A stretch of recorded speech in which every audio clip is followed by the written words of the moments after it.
Salut à tous, j'espère que vous allez bien. Retour sur le match mitigé contre le Celta, une victoire plutôt facile mais un jeu assez brouillon. Analyse du match, c'est parti.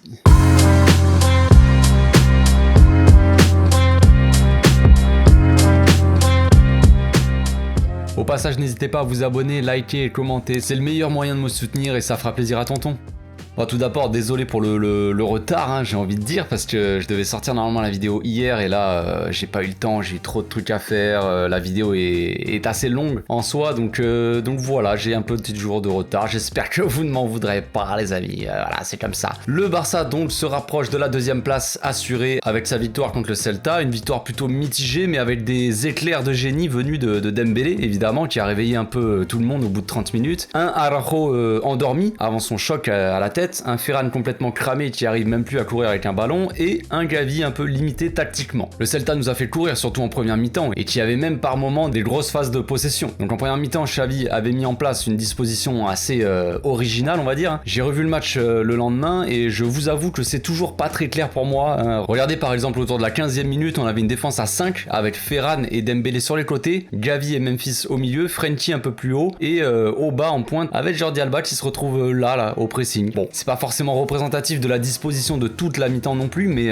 c'est pour vous donner un peu un exemple du bordel qu'on avait sur le terrain pendant la première mi-temps. Mais en vrai, ça dépendait des moments. Des fois, on était en 4-3-3 classique avec Jordi et Dani sur les côtés, Frenkie et Gavi dans une sorte de double pivot, Memphis en 10, Ferran et Dembouz sur les ailes et Aubameyang en pointe. Mais par moments, on avait aussi une version très offensive avec Araujo et Garcia derrière, une sorte de ligne de 3 avec Jordi, Frenkie et Dani, avec donc les deux latéraux qui rentraient un peu dans l'axe, Memphis et Gavi dans les demi-espaces, Ferran et Dembélé qui écartaient à un maximum et Aubameyang en pointe. Donc comme vous pouvez le voir, c'était assez brouillon et ça explique peut-être en partie la première mi-temps très brouillonne dans le jeu de l'équipe, mais ça n'explique pas non plus tous les ballons qu'on a perdus bêtement. Je veux dire, ok, les joueurs se sont peut-être sentis un peu perdus, mais quand même, des fois ils ont loupé des passes très faciles. Bref, Xavi s'est exprimé après le match, il était pas satisfait du contenu évidemment, il a dit qu'on a été efficace devant les buts, mais qu'on n'avait pas bien joué, surtout en première mi-temps. Il a dit qu'en l'absence de Busquets, il a tenté un 3-4-3 qu'il avait pas beaucoup taffé non plus, qu'il avait pas eu le temps de trop bosser là-dessus et ça c'est clairement vu.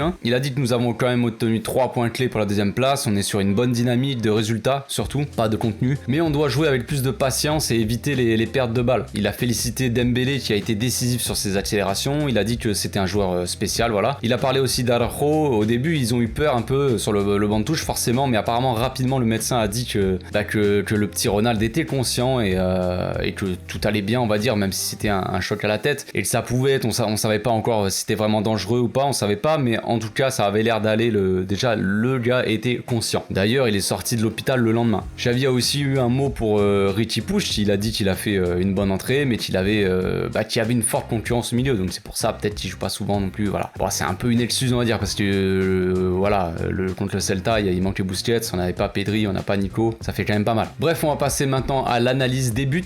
Le premier but part d'une accélération de Dembélé sur le côté droit, il commence par mettre un petit pont à Galan, ensuite il accélère mais ça va beaucoup trop vite pour le deuxième joueur qui était là, qui tente le tacle. Une fois que Dembélé est passé, Aubameyang accélère lui dans l'axe et Memphis qui est un peu plus bas, lui en poste de 9,5 numéro 10, accélère lui aussi. Aubameyang attire un joueur sur son appel alors que Ferran de l'autre côté attire un joueur lui aussi. Dembélé va trop vite pour Galan qui n'arrive pas à le rattraper, du coup le défenseur central et le milieu de terrain sont obligés d'aller sur Dembélé, donc c'est une sorte de prise à 3 on va dire, Galan qui suit derrière, les deux, un sur le côté et un devant. Il attire donc 3 joueurs à lui tout seul alors que Memphis demande le ballon en retrait, il est complètement seul. Le défenseur qui marque au bas l'avait bien vu mais c'est trop tard, il est obligé de marquer Aubameyang et l'autre milieu est en retard. L'arrière droit vient fermer l'axe mais c'est trop tard, ça fait 1-0 tout simplement. 10 minutes plus tard on met le deuxième, au départ de l'action Jordi a le ballon sur la gauche, Memphis vient faire l'appel vers Jordi, il regarde derrière, il jette un petit coup d'œil derrière lui, il voit que le défenseur central vient sur lui pour le coller, pour le presser assez haut on va dire. Memphis fait une sorte d'appel contre appel, il déclenche donc son appel en profondeur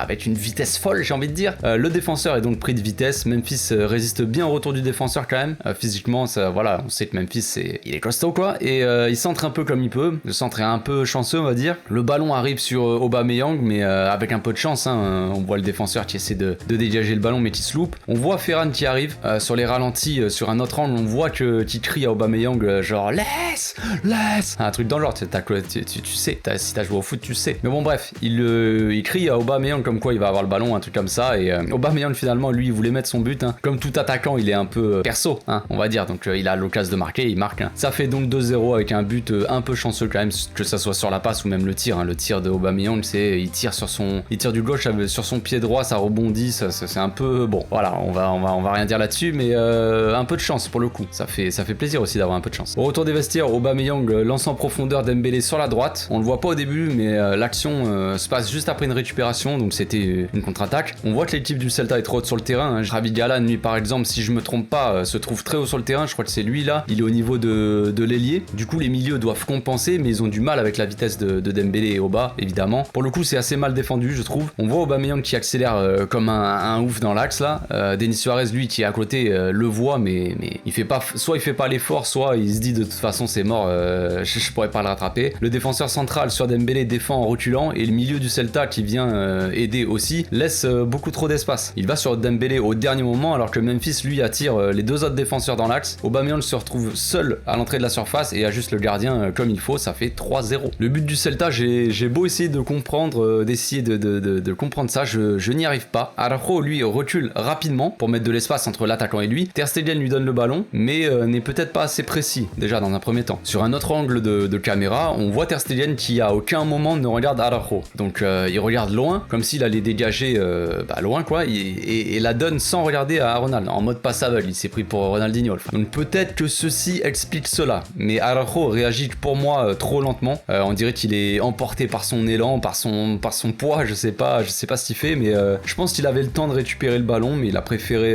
faire autrement, attendre, jouer la sécurité, je ne sais pas, il a trop hésité à mon avis. Sur le coup je l'avais pas vu directement, mais Garcia n'a pas vraiment le bon réflexe aussi, même si bon, on peut pas dire que ça soit de la faute de Garcia clairement, hein, c'est plus un problème de communication entre Ter Stegen et Araujo, mais pour le coup au lieu de monter pour essayer un peu de mettre hors jeu Aspas, il va dessus en le couvrant, du coup il couvre le hors jeu. Peut-être qu'il aurait pu avoir ce petit réflexe là de faire les 2-3 pas qu'il fallait rapidement pour le mettre hors jeu. Bon, c'était compliqué, il a dû se dire peut-être qu'il avait le temps de le contrer, tout ça. Bref, c'est un peu sévère de dire que Garcia aurait pu mieux faire vu l'action, mais bon, c'est un détail qui compte aussi peut-être. Ce but était largement évitable, hein, on va pas se mentir, mais on aurait pu aussi en prendre un ou deux autres peut-être sans des interventions de Ter Stegen plusieurs fois, ou même Garcia qui a fait un beau sauvetage à un moment, il me semble, sur un tacle. Peut-être que certains ne l'ont pas vu les gars, mais pourtant Garcia a fait un bon match, et oui, c'est peut-être une nouvelle pour certains, peut-être pas pour d'autres, mais moi je vous le dis, il a fait un bon match. Donc on va passer maintenant aux questions-réponses. Vous avez été nombreux à me poser des questions encore une fois, et les gars, je vous en remercie. Il y avait énormément de questions, plein de questions intéressantes, tout ça. Franchement, j'ai pas pu prendre tout parce que sinon la vidéo dure des heures, mais voilà. On va commencer par Sam Biche qui dit Dembélé est plus passeur que finisseur. Ça c'est clair, il est clairement à l'aise dans ce domaine, on le voit bien dans ses stats et même quand il était à Dortmund. C'est plus un passeur qu'un buteur, ça c'est clair. Il a une bonne qualité de centre, alors que le niveau frappe, c'est une chance sur 3 en fait. Soit il fait une passe au gardien, petite frappe de gamin là, comme contre le Liverpool, hein, tout le monde s'en souvient je crois. Soit c'est une frappe qui sort du stade, clairement, soit c'est une lourde qui part en lucarne et tu sais pas comment il a fait. Voilà, c'est assez frustrant parce qu'en soi il a une très bonne frappe, hein, le Dembélé, mais il manque d'application ou de concentration je pense. Hier à un moment du match, il me semble que c'est en deuxième mi-temps, le ballon arrive sur lui dans l'axe, dans la surface, il est seul, et comme on le sait, il a les deux pieds le gars, donc il peut soit tirer du gauche soit du droit, ça arrive je crois sur son pied gauche il me semble, et au lieu de frapper il contrôle et il revient en arrière, il la donne en retrait à Dani, il la donne après à Frenkie fait un bon centre je crois, mais elle est sortie en corner, enfin bref, pour le coup j'ai pas compris, voilà, ça c'est le genre de truc, normalement tu réfléchis pas, la balle elle arrive sur toi dans la surface frère, surtout qu'elle arrive avec une sorte de rebond, tu défonces le ballon frère, tu rentres dedans, tu fais une reprise de volée, t'arraches les cages, logiquement. Ou tu tues un spectateur, ça je sais pas, ça dépend. Question suivante, Samiator qui dit Araujo a une commotion cérébrale. Oui, Araujo a pas supporté le choc à la tête, hein, mais visiblement, donc rien de grave. Il a eu des vertiges, pour le coup, c'est pour ça qu'il a perdu légèrement connaissance, il me semble. Je suis pas sûr qu'il ait vraiment perdu connaissance, mais c'était un peu dans les vapes. En tout cas, Eric a rapidement réagi. Yago Aspas aussi, pour mettre Araujo en position latérale, là, pour qu'il évite d'avaler sa langue au cas où, tout ça, qu'il ait plus de facilité à respirer. Il était arrivé quelque chose de similaire à Eric Eric quand il était à City, c'était Ederson qui, sur une sortie, il lui était rentré dedans, et Garcia il avait perdu connaissance, il était allé à l'hôpital, tout ça, dans l'ambulance, truc de respiration, tout ça. Donc bref, donc Eric, voilà, beau geste de la part d'Eric et de Yago, pour le coup, ils ont eu le bon réflexe, hein, clairement, c'est ce que les médecins ont dit en plus, ils ont dit heureusement que les deux joueurs ont eu ce réflexe-là, parce que c'est le genre de réflexe qui peut faire des différences, clairement. Après le match, Araujo, lui, il est allé à l'hôpital, passer des tests, mais apparemment donc rien de grave. Le joueur est sorti le lendemain, je sais pas s'il sera titulaire ou pas dimanche, je pense que le club prendra aucun risque, mais s'il y a vraiment rien, il pourrait revenir dès ce week-end. Il me semble, si je me trompe pas, que quand Gavi avait eu un choc aussi à la tête, là, qu'il avait dû mettre son sorte de casque là, le match d'après, il était sur le terrain, donc à voir, ça dépend du joueur. Mais bon, la santé du joueur passe avant tout simplement. Ensuite, on a Gutschmidt, je sais pas comment on le prononce, faudrait que tu me le dises un de ces jours. Penses-tu qu'avec le match qu'il a fait, Memphis peut rester? Tu trouves que Xavi force avec Ferran? Bon, la réponse va être longue, les gars, je vous le dis. Memphis a prouvé cette saison qu'il pouvait apporter quelque chose à cette équipe. Je pense qu'on est tous plus ou moins d'accord sur ça. Après, on est peut-être aussi tous d'accord pour dire que Memphis c'est un bon joueur, mais c'est pas un top joueur non plus, les gars. Le Barça a misé sur Aubameyang cet hiver et sur Ferran Torres, entre autres. Il compte sur la prolongation de Dembélé et la possible venue de Rafinha, voilà, à voir. Mais ils veulent un top player devant. Il y a beaucoup de rumeurs sur Lewandowski et peut-être d'autres comme Mané ou quoi, mais qui sont peut-être moins sérieuses que ça, voilà, ou en tout cas moins faisables. Je pense que si le club a moyen d'avoir Lewandowski, mais que pour ça il doit vendre Memphis, ils le feront, les gars, sans hésiter. Pour moi, c'est clair. Il y aura peut-être des déçus, peut-être que Memphis ne mérite pas ça c'est clair, mais c'est la dure réalité du foot, les gars, c'est tout, c'est comme ça. Regardez, c'est pas forcément comparable, mais regardez à l'époque quand on veut acheter Suarez, Lucho, El Pistolero, on vend sans aucun remords, on vend Alexis Sanchez, pourtant qui à l'époque était encore très bon. Donc voilà, Memphis lui il est arrivé pour que Koeman arrête d'emmerder Laporta, hein, clairement. Laporta s'est dit que de toute façon, si ça marchait pas, on serait forcément bénéficiaire vu qu'il était gratos à ce moment-là, donc il s'est dit dans tous les cas, si ça marche pas, on le revend, on fait un bénéf. Voilà, moi je trouve qu'en ce moment il monte en puissance depuis quelques matchs là et il redevient décisif, ça se voit, de toute façon il commence à marquer tout ça. Xavi a dû le remarquer aussi, hein, faut être aveugle sinon, mais en plus il lui fait de plus en plus confiance, donc je pense qu'il l'a clairement remarqué. Maintenant tout dépendra du mercato, comme je l'ai dit. Si on peut faire venir un gros, Memphis partira, je pense, c'est quasiment sûr. Concernant Ferran, c'est sûr que Xavi force beaucoup trop avec lui, les gars, on le voit bien, le mec est cuit, il est cramé. Certains qui ont la haine sur lui, va savoir pourquoi, hein. Franchement ça, faudra qu'on me l'explique, mais bon, disent qu'il est bidon, voilà, mais qu'il est nul, qu'il mérite pas de recevoir ça, mais la réalité c'est qu'il est cramé tout simplement. La réalité aussi c'est que c'est un joueur hyper utile collectivement, comme je l'ai déjà dit. C'est pas un joueur qui va marquer 50 buts par saison, comme je l'ai déjà dit, même si beaucoup de supporters n'arrivent peut-être pas à comprendre ça. Certains vont le comparer à Messi, ou ils s'attendent peut-être à style des stats de Messi, ou je ne sais quoi. Certains vont le comparer peut-être à David Villa Prime, quand il était au Barça, sous Guardiola, alors que le gars, quand même, Ferran Torres a 22 ans. Voilà, je remets un peu le contexte. Ce gars est un jeune joueur, les gars. Vous avez dû remarquer qu'on voit de plus en plus de jeunes percer de plus en plus tôt. T'as des gars qui commencent déjà à percer, ils ont 16-17 ans, un peu comme Ansu Fati, comme Gavi, tout ça. Faut pas oublier que les gars, que c'est pas quelque chose de normal, ça. On a tendance à le banaliser trop souvent, je trouve. Ce que font certains jeunes comme ça, comme Ansu Fati, tout ça, on le voit de plus en plus, mais faut pas oublier que personne n'est pareil. Ce n'est pas parce que tu as des joueurs comme ça qui percent, qui à 17 ans, à 18 ans, 19 ans, commencent à avoir des stats de ouf, qui commencent à être monstrueux, que c'est pareil pour tous les joueurs, les gars. Ça se saurait quand même. T'as des mecs qui deviennent monstrueux alors qu'ils ont 25 ans. Et que quand ils ont 22, 23, ils sont bons, mais sans plus. Il faut prendre en compte l'humain dans le foot, les gars, le mental, tout ça, c'est la chose la plus importante pour moi. Oui, ok, il y a le talent footballistique, mais le mental, si tu n'as pas de mental, tu ne réussis pas. Les mecs sont pas tous des robots. Certains ont un mental de ouf, on va dire comme Mbappé, comme Haaland peut-être, des mecs qui sont vraiment, qui ont un gros mental, où rien ne peut les atteindre, on va dire, on dirait, en tout cas. Alors que pour d'autres, c'est beaucoup plus compliqué, ils doivent faire un travail sur eux, je ne sais pas. Je parle pas de Ferran en soi pour cette situation, mais je dis en général, dans le football. Bref, moi, ce qui me pose problème, c'est que Xavi ne veut pas faire souffler Ferran, alors qu'il est cramé. Il a dû le voir contre le Celta, vu qu'il a fait sortir à la mi-temps. Maintenant, je dirais que Xavi veut mettre son équipe type à chaque match, et que dans son équipe type, Ferran est titulaire, tout simplement. C'est la seule explication comme ça qui me vient, même si ça n'a pas forcément de sens, vu que si un joueur est cramé, il ne pourra pas t'apporter grand-chose. En tout cas, il pourra pas t'apporter ce qu'il pourrait t'apporter s'il était à 100%, logique. Après, les supporters en veulent à Ferran, mais moi, j'ai une question, les gars. Imaginons que vous êtes à sa place. Est-ce que vous refuseriez de jouer? Est-ce que si t'es fatigué, frère, et que Xavi te dit ce soir tu joues, vous lui direz non, je suis trop fatigué, enfin j'ai pas envie de jouer? À mon avis, très peu de gens le feraient. Si vous dites le contraire, les gars, c'est que vous n'êtes pas honnête. honnête, soyons clairs. Moi-même, je joue au foot, les gars, et je vous le dis, j'ai tout le temps des problèmes musculaires, les ischios, les adducteurs, tout ce que tu veux. Enfin, à chaque fin d'entraînement, enfin, j'ai des courbatures, on dirait que je suis à dos du claquage. Je suis un fragile, c'est comme ça. En tout cas, bref, j'ai jamais rien dit au coach. Genre, s'il me dit ce week-end, t'es dispo pour jouer, frère, je vais pas lui dire non, j'ai un peu mal à la jambe. Moi, j'ai envie de jouer au foot, frère, tout simplement. J'ai envie de jouer tout le temps. Le moindre, tu me jettes un ballon, je suis comme un petit chien. Genre, j'ai envie de jouer, frère, direct avec. Tu me donnes un ballon, je suis tout excité. Ça me redonne le sourire direct. C'est comme ça, j'aime le foot. Et j'imagine que les joueurs, c'est pareil. Donc, bref, on va pas parler de moi pendant 3 heures, mais espérons encore une fois que Xavi mette Ferran sur le banc pour ce week-end, pour le prochain match, pour son bien et pour le bien de l'équipe. Il pourra revenir dans le dernier match un peu plus en forme et claquer peut-être un quintuplé, qui sait. Non, je déconne. Ensuite, on a Zemanika qui dit l'anglais encore plus rassurant qu'Eric, il devrait repasser devant. vous me cherchez, les gars. Là, vous me cherchez, je pense.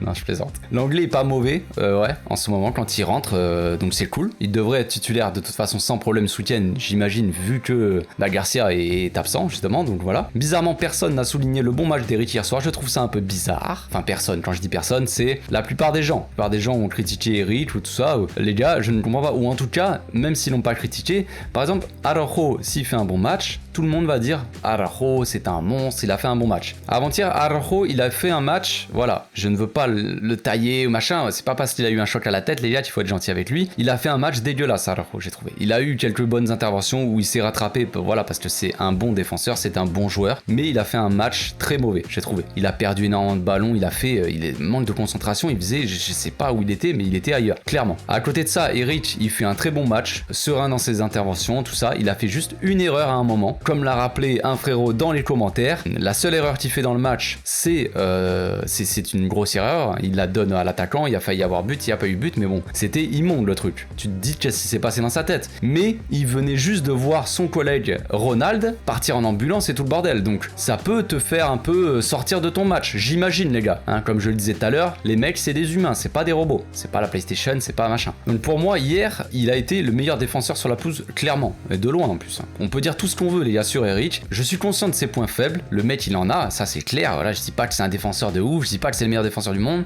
je dis pas que c'est le meilleur défenseur de l'équipe non plus, pour moi le meilleur défenseur c'est Araujo, mais contre le Celta il a fait un très bon match tout simplement. En fait je comprends pas pourquoi les joueurs, même s'ils sont mauvais, par exemple l'anglais les gars, même Umtiti, tout ce que vous voulez, moi je trouve que ces mecs là n'ont plus rien à faire au club, même on peut même parler de Sergio Roberto, de Mingueza, de tout ce que tu veux frère. Si le gars fait un bon match, il faut le dire qu'il fait un bon match, c'est tout. Sinon c'est qu'il y a un problème avec le gars, je sais pas pourquoi les gens lui en veulent. Je ne comprends pas trop le truc. C'est un peu comme Ferran, beaucoup ne l'aiment pas, je ne comprends pas pourquoi. Moi je vous avoue, c'est sincère, c'est pas un reproche, c'est pas tout ce que tu veux. Moi j'aime bien le joueur, bon voilà, mais pourquoi pourquoi beaucoup de supporters ont la haine contre les Espagnols? Je ne sais pas. Peut-être parce que les Espagnols sont beaucoup plus défendus dans les médias donc espagnols, peut-être que c'est pour ça, je ne sais pas. Enfin bref, concernant Eric, chacun a son avis, il n'y a pas de problème là-dessus. Voilà, chacun dit ce qu'il veut, il n'y a pas de problème. Moi de toute façon j'ai mon avis, vous avez le vôtre. On peut pas être tout le temps d'accord, ça c'est clair. Mais en tout cas contre le Celta il a fait un très bon match, c'est lui qui a eu le plus haut taux de passes réussi, le plus d'interceptions, le plus haut taux de duels gagnés au sol, je parle entre les défenseurs. Donc voilà, il a fait un très bon match, ça a été le meilleur défenseur et il a été plutôt propre, j'ai trouvé. Je dis pas qu'il a fait un match exceptionnel, hyper incroyable, il a pas fait des sauvetages de ouf sur sa ligne, de la tête, un arrêt avec l'orteil ou ce que tu veux, non, je parle pas de ça, mais il a fait un match très propre, tout simplement. Donc voilà, moi je comprends pas très bien tout ce qui se passe contre Eric et contre Ferran. Voilà, peut-être qu'un jour je le comprendrai, je ne sais pas, il faudrait faire un sondage ou un truc comme ça, je sais pas les gars, je vais peut-être organiser ça, tiens, je vais aller chez vous, chez chaque abonné les gars, et on va discuter de Ferran, on va dire, ou d'Eric, pourquoi vous ne l'aimez pas les gars, et peut-être que je comprendrai mieux. En tout cas, les gars, le gars est jeune, encore une fois, comme Ferran, ils sont tous les deux jeunes, voilà, ils ont encore beaucoup de choses à apprendre, ça c'est clair, mais c'est pas pour autant qu'ils sont mauvais, voilà, ils peuvent encore s'améliorer, il n'y a pas de problème avec ça, j'imagine que si on laisse 4 ou 5 ans à Dembélé pour faire n'importe quoi sur un terrain, et que d'un coup là il est bon, tout le monde l'encense, j'imagine qu'on peut attendre quelques mois pour Eric ou pour Ferran. Non, je sais pas ce que vous en pensez. Ensuite on a Capi qui dit il y a des rumeurs concernant Galan, est-ce que tu le trouves assez bon pour le Barça? Hier il a fait un bon match. Franchement, un match plutôt pas mal, mis à part l'humiliation de Dembélé sur le premier but, le petit pont qu'il prend. Je le trouve plutôt intéressant comme joueur. Il a apporté pas mal de dangers, il a une bonne qualité de centre, il ressort les ballons plutôt proprement, et il est assez technique et rapide pour se sortir d'un pressing adverse, de ce qu'on a vu avant-hier. Après, est-ce qu'il est assez bon pour être titulaire dans un club comme le Barça? Je sais pas, je suis pas sûr. Mais est-ce qu'il est capable d'être titulaire dans ce Barça-là actuel? Oui, clairement les gars. Voilà, ça c'est une autre question quoi. Je pense qu'il peut concurrencer Jordi Alba facilement. Après, est-ce que c'est mon premier choix pour la saison prochaine? Pas sûr, je peux pas vous le dire les gars. Il faudrait comparer tous les noms qui sortent de la liste. Il y en a plein, il y a Grimaldo, il y a Sosa aussi qui joue en Allemagne, donc j'ai pas toute la liste là comme ça, mais il y a peut-être, ça parlait de Cucurella aussi à un moment. Voilà, ça fait beaucoup d'arrière gauche, mais voilà. Est-ce que je peux donner un avis clair là-dessus? Non, il faudrait que je les vois beaucoup plus jouer, tous en vrai. Donc voilà, je peux pas donner mon avis clairement, mais je trouve que c'est quand même un bon joueur. Ensuite, on a M Diallo qui dit: ne pas titulariser Richie n'est-il pas un signe de son départ la saison prochaine? Oui, clairement. Je pense que Xavi n'a jamais compté sur lui depuis le début, depuis qu'il est arrivé quoi. Et je pense qu'il ne comptera pas sur lui la saison prochaine. Voilà, ça parle beaucoup de raisons extra sportives. Moi, je peux pas vous dire ce qu'il en est. C'est peut-être que des rumeurs, mais à ce qui paraît, le gars sort tout le temps en boîte de nuit, même les veilles de match. Enfin, c'est ce qui sort un peu dans les médias. Il y a un DJ d'une boîte de nuit qui a dit dans les commentaires sur des réseaux quoi, qui